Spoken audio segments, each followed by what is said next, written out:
2022 ആ വർഷാവസാനത്തിൽ ഫുട്ബോൾ ലോകം കേട്ടറിഞ്ഞ വാർത്ത ഏറെ വ്യസനത്തോടുകൂടെയാണ് ഫുട്ബോൾ ലോകം വിശ്വസിക്കാൻ ശ്രമിച്ചിട്ടുണ്ടായിരുന്നത്. കാൽപന്തിന് ജീവൻ നൽകിയ പെലെ ഈ ലോകത്തോട് വിട പറഞ്ഞിരിക്കുന്നു. ഈ വാർത്ത കേട്ടപ്പോൾ ഒരു ഫുട്ബോൾ പ്രേമിയുടെ ഹൃദയം തകർന്നിട്ടുണ്ടായിരിക്കണം. കാരണം ഫുട്ബോൾ ലോകം അയാളിലൂടെ സഞ്ചരിച്ച ദൂരം അതേറെയായിരുന്നു. പെലെ എന്ന ഫുട്ബോൾ ഇതിഹാസം കേവലം ബ്രസീലിയൻ മാന്ത്രികൻ മാത്രമായിരുന്നില്ല. ലോക ഫുട്ബോളിന് തന്നെ ജീവൻ നൽകിയ ഒരു ഫുട്ബോൾ മാന്ത്രികൻ തന്നെയായിരുന്നു പെലെ. ഇന്ന് ഫുട്ബോൾ ലോകത്തിന് മെസ്സിക്കും റൊണാൾഡോക്കും നെയ്മറിനും വേണ്ടി ആവേശമുയർത്താൻ ആരാധകരുണ്ട്.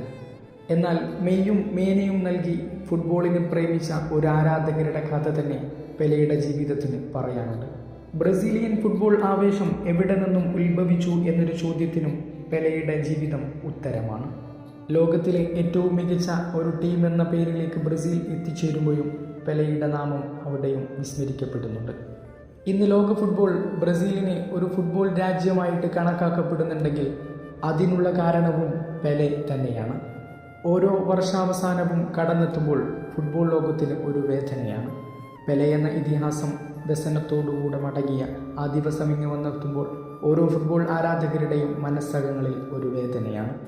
പ്രിയപ്പെട്ട പെലെ, നിങ്ങൾ മരിച്ചിട്ടില്ല.